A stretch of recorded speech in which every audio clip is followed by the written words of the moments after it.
सेवानिवृत्त कर्मचारी भविष्य निधि कल्याण समिति की भोपाल की बैठक आज यहाँ पर रखी गई है।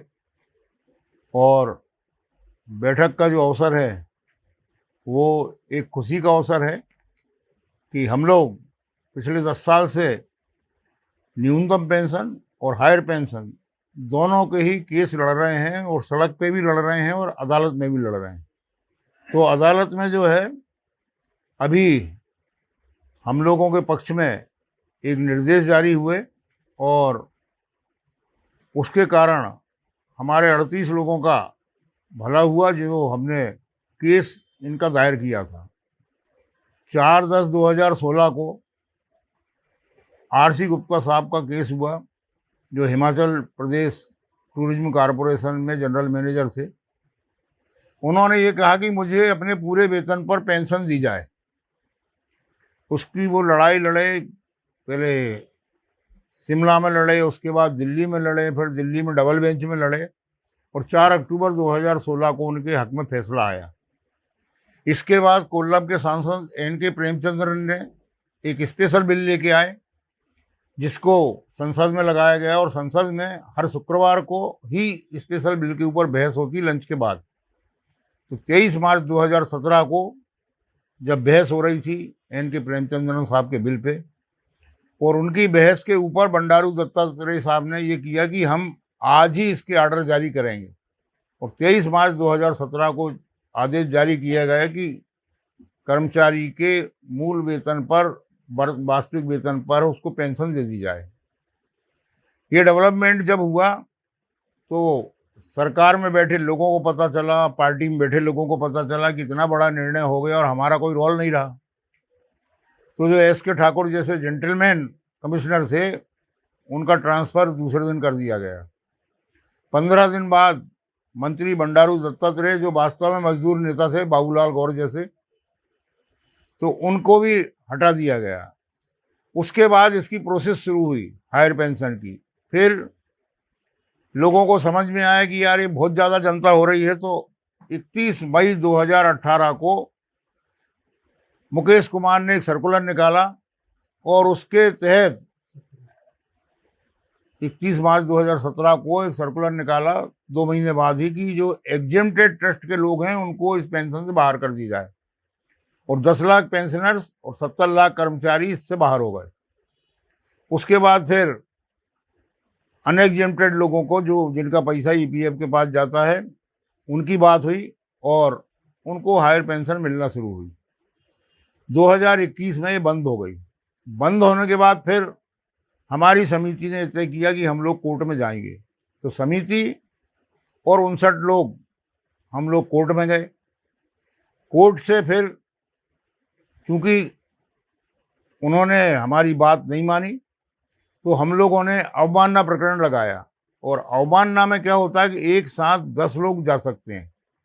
तो पहले 10 का फैसला हुआ, जिसमें हमारे यहाँ पर RC साहू, रमेश चंद्र साहू जी बैठे हुए हैं, जिन्होंने पूरे केस लगाने में ही बहुत मेहनत की, बहुत राइटिंग वर्क बहुत किया उन्होंने। तो वो 2 लोग कोऑपरेटिव बैंक के, यहाँ पाटिल साहब बैठे हैं, और 8 लोग फॉरेस्ट कॉरपोरेशन के। तो इस तरह से 10 लोगों का शुरू हुआ। फिर बाकी लोगों की, फिर हमने 38 लोगों की फिर लगाई।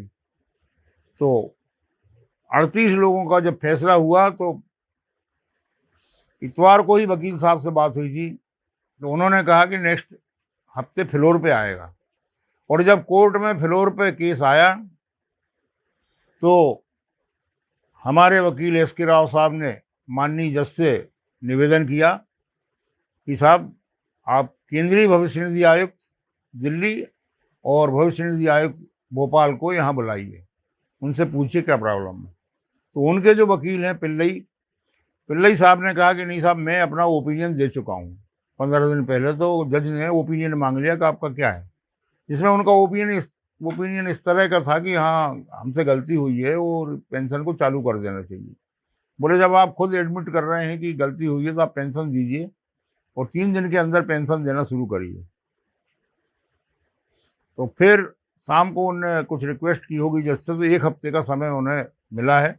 1 हफ्ते में EPFO वहाँ पर रिपोर्ट करेगा कि हाँ साहब, मैंने जो लोग आपने बोले थे, वो 38 लोगों को पेंशन मिल गई है। तो ये हम लोगों की एक बड़ी उपलब्धि है हमारी समिति की। और देश में अभी कहीं बंद हुई पेंशन चालू नहीं हुई है। आज प्रवीण कोहली साहब से मेरी कल भी बात हुई थी, परसों बात हुई, तो आज उन्होंने, वो चूंकि सारे अखबार सुबह ही सुबह देखते हैं, तो ई पोर्टल से, भास्कर से निकाल के उन्होंने अपने उसमें डाल दिया। तो 85 देशों में उनके ग्रुप की मेंबरशिप है। कई ग्रुप बना के रखे हैं उनने EPS 95 के। तो 85 देशों में अपनी खबर चली गई। तो ये एक थोड़ी सी एक उम्मीद शुरू हुई कि कुछ हो रहा है, कुछ होगा। जो अभी तक ये था कि कुछ नहीं होना है। कई लोग ऐसे मानते हैं कुछ होगा नहीं। जैसे अभी जब बाद में फार्म भराए, जिसमें हम लोगों ने फार्म भरे, अब उनका फार्म का वेरिफिकेशन शुरू हुआ। 31 मई तो लास्ट डेट थी मालिकों के लिए कि मालिक सत्यापित करके भेजें। अब हम लोग वो उसको वो कर रहे हैं। हमारे पास वो लोग आए हैं एज ए मैनेजमेंट कि जो कर्मचारियों ने आपकी जानकारी भेजी वो सही है कि नहीं। तो 95 से लेके जब व्यक्ति 2018 का हुआ तब तक की जानकारी जा रही है। उसके बाद फिर कुछ लोगों को पेंशन मिलेगी, जिसमें टोटल 17.5 लाख लोगों ने देश भर में पेंशन क्लेम की है। अब उसमें से कितने पात्र निकलते हैं, कितने नहीं निकलते, क्योंकि 1/9/2014 के पहले वालों को उन्होंने आउटराइट बाहर कर दिया है। अभी हम लोगों के 161 केस हैं, जहाँ मैं नौकरी करता हूँ MP एग्रो में। तो वहाँ के उन्होंने कहा साहब 1/9/14 के पहले के आप बाहर कर दीजिए, तो 50 लोग उसमें बाहर हो जाएंगे। कुछ लोगों की डेथ हो गई, वो हैं। कुछ लोग अपात्र हैं। जैसे पेंशन की पात्रता ये है कि 16/11/95 को सैलरी 5,000 होना चाहिए, 1 जून 2001 को 6,500 होना चाहिए, और 1 सितंबर 2014 से 15,000 होना चाहिए। उन्हीं लोगों को हायर पेंशन की पात्रता है। उससे नीचे यदि सैलरी है तो वो हायर पेंशन की पात्रता नहीं है। तो इस तरह से अब हम लोगों का मामला जो आगे बढ़ रहा है, हम लोगों का जो मूल उद्देश्य है संगठन उसमें लगा है कि कोश्यारी कमेटी की रिपोर्ट लागू हो, जिसमें न्यूनतम पेंशन 3,000 प्लस DA। यदि वो आज हो जाती तो आज हमारे साथियों को 9-10 हज़ार रुपये पेंशन मिलने लगे। और इस दिशा में संगठन काम कर रहा है। आगामी 26 अगस्त को पूना में एक बड़ा कार्यक्रम हो रहा है, जिसमें लगभग 15 सांसद आ रहे हैं। और अब माहौल ये बन रहा है कि वर्तमान सत्ताधारी पार्टी तो पेंशन के लिए कुछ नहीं किया 10 साल में। अब हो सकता है कि जो विरोध में बैठे हैं वो लोग कुछ इसकी पहल करें। हर सत्र में हमारे साथी, हम लोग लोकसभा में और विधानसभा में क्वेश्चन उठवाते हैं। उसके बाद सरकार के पास एक प्रिस्क्राइब्ड जवाब है। आप लोग देखना, पिछले 10 साल से वो वही जवाब दे रहे हैं। बस खाली सांसद का नाम बदल जाता है, लोकसभा है कि राज्यसभा, वो बदल जाता है। तो इस तरह से संगठन आगे बढ़ रहा है। मैं सभी साथियों को बधाई देता हूँ, जिन लोगों ने आज ये लड़ाई जीती है, संगठन के ऊपर जिनका विश्वास रहा। बहुत सारे लोग ये मानते हैं, और कई बाबू कौम तो वैसे ही बहुत अक्लमंद रहती है। जैसे मैं जहाँ नौकरी करता हूँ वहाँ 60-70 लोग बैठते हैं। 60-70 लोगों में से मैंने जिनको दबाव डाला, जो मेरे मित्र हैं, अधिकारी हैं कुछ, तो उन लोगों ने फार्म भरा, उनकी संख्या 10 के अंदर है। बाकी लोगों का क्या करना, अपना पैसे। भाई जब आपसे 1 रुपया नहीं लिया जा रहा तब आप फार्म भरने को तैयार नहीं, पैसा लिया जाए तब क्या स्थिति होगी। तो ऐसी स्थिति सब जगह है। जैसे यहीं लघु उद्योग निगम है मेरे ऊपर ही, तो वहाँ भी बहुत कम लोगों ने फार्म भरे। अब लोग आ रहे हैं कि साहब कैसे भी करो, लेके दे के ये करके वो करके फार्म भरवाओ। तो मैं अब हमारे दूसरे साथी आदरणीय JP गौड़ साहब से अनुरोध करूंगा, जो नेशनल सेक्रेटरी हैं, उनसे अनुरोध करूंगा कि वो भी अपनी बात रखें। निवृत्तमान कर्मचारी 1995 के हमारे राष्ट्रीय महामंत्री परसाई जी, हमारे राष्ट्रीय उपाध्यक्ष मालवीय जी, मैडम रिछारिया और मैडम ममतानी निगम जी, और मेरे वो सभी साथी हजारे जी, जिन्होंने इस रास्ते पे चलकर पहली बार ये पटकथा लिख दी कि जीवन में मालूम पड़ी तो रिटायरमेंट के बाद भी कभी पेंशन भी बढ़ोतरी होती है, और वो भी बढ़ोतरी एक मतलब यदि देखा जाए अनुपात में तो 10 गुना तक मतलब बढ़ोतरी हुई है। आप लोग इस बात के लिए बहुत बहुत बधाई है। और आप ने जो संगठन को साथ दिया, आगे भी हम ये आप सबसे अनुरोध करेंगे कि आप संगठन में ज़्यादा से ज़्यादा आर्थिक भी मदद करने का प्रयास करें, क्योंकि ये जो अर्थ की जो बात आई है वो कहीं ना कहीं वो उपलब्धि आपको मिली है, इसलिए उसमें आप शरीर से तो देना ही है, अर्थ से भी आपको कहीं ना कहीं सहयोग करना है। मैं इतना कहकर अपनी बात को विराम देता हूँ। जय हिंद, जय भारत। हमारे बीच में BHEL के वरिष्ठ नेता, पूर्व पार्षद और राष्ट्रीय उपाध्यक्ष संगठन के महेश मालवीय जी भी अपनी बात रखेंगे इस अवसर पर। मैं उनसे अनुरोध करूंगा, आदरणीय महेश मालवीय जी। आज EPS 95 निवर्तमान समिति के राष्ट्रीय महासचिव आदरणीय चंद्रशेखर परसाई जी ने अभी कुछ देर पहले पूरी विस्तृत जानकारी दी। निश्चित तौर पे आज सुबह जब मैंने स्वयं भोपाल का दैनिक अखबार भास्कर में पढ़ा, मुझे भी बड़ी प्रसन्नता हुई, क्योंकि परसाई जी और उनकी पूरी टीम इस मुद्दे को लेकर बहुत गंभीरता से लड़ाई लड़ रहे थे। आदरणीय वाजपेयी जी भी के साथ में, गौर जी के साथ में, परसाई जी के साथ में हम लोग यहाँ के रीजनल कमिश्नर साहब से उनको भी 3-3 बार अवगत कराया कि ये हमारा यहाँ पे विरोध है, इसको ऊपर तक आप EPO कॉर्पोरेट ऑफिस जो दिल्ली वाला हेड ऑफिस तक भिजवाइए कि हमारे साथ अन्याय हो रहा है।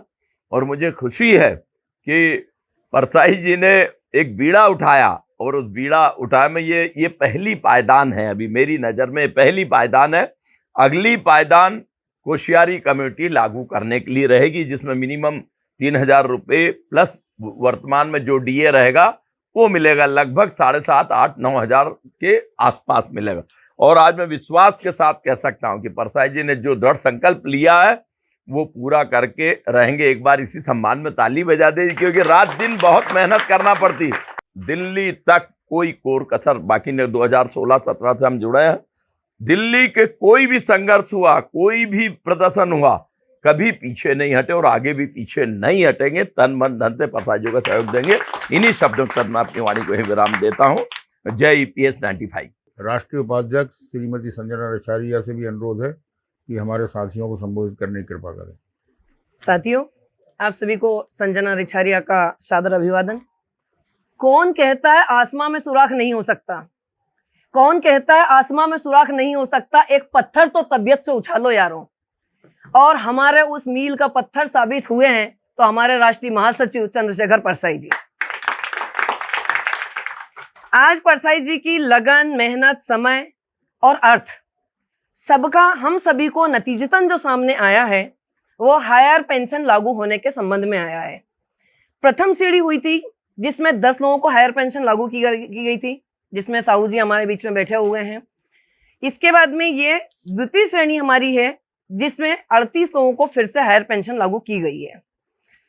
मेरी तरफ से उन सभी को बहुत बहुत बधाई हो, बहुत सारी शुभकामनाएं हैं।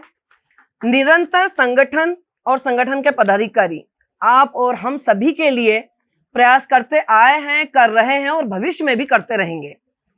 आप सभी से भी मेरा निवेदन ये है, हम हायर पेंशन हमारे खाते में आ गई है, इसलिए हम शांतिपूर्वक बैठने का प्रयास ना करें। जो लोग हमारे साथी, हमारे बंधु, हमारी मातृशक्तियां, हमारे परिवार अभी जो इस समस्या से जूझ रहे हैं, हम लोग उनका सहयोग करें, अर्थ से भी करें, मानसिक भी करें, क्योंकि मानसिक तौर पे व्यक्ति ज्यादा कमजोर होता है। जब वो देखता है अरे 38 लोगों का आया है, बाकी का नहीं आया, क्या करेंगे, शायद मेरा भी नाम नहीं हो। उनमें से एक मैं भी हूं, मेरा तो अभी तक फॉर्म ही नहीं भराया, लेकिन मैं आप सभी के साथ में हूं। दूसरी चीज, हम लोगों ने जिस तरीके से हमारे संगठन ने दिल्ली से लेकर हिंदुस्तान के सारे राज्यों में समय समय पर जो आंदोलन किए हैं, जो हड़तालें की है, जो हमने जन आक्रोश तैयार किया है, उसका नतीजा धीरे धीरे सरकार को हमारे सामने नतमस्तक होना पड़ रहा है और आगे भी होगा। अभी हम 38 लोगों के लिए हुआ है, हम इनको बधाई देते हैं। 38 के बाद में हम चाहते हैं 380 की प्रक्रिया हो। 380 से लेके हम 80,000 तक की काबिलियत रखते हैं। और संगठन ने आज जो लड़ाई लड़ी है उसका नतीजा अगर सामने है तो हम मानते हैं कि हमारा भविष्य सुनहरा होगा। एक शब्द कहा गया है, हमारे भारतवर्ष के अंदर सत्यमेव जयते, सत्य की हमेशा विजय होती है। कर्मचारी हमेशा सत्य थे, सत्य हैं और सत्य रहेंगे।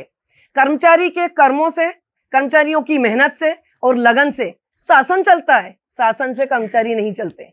इसलिए सरकार को हमारे आगे झुकना पड़ेगा, हमारे परिवारों की तरफ ध्यान देना पड़ेगा, हम लोगों की पीड़ा को महसूस करना पड़ेगा। हम लोग समय समय पर अपनी पीड़ा जाहिर करने का प्रयास करते हैं। हम चाहते हैं कि अगर सरकार हमारी पीड़ा को शब्दों में सुन ले तो हमें आंदोलन की आवश्यकता ही ना पड़े। क्यों हमें आंदोलन की आवश्यकता पड़ती है?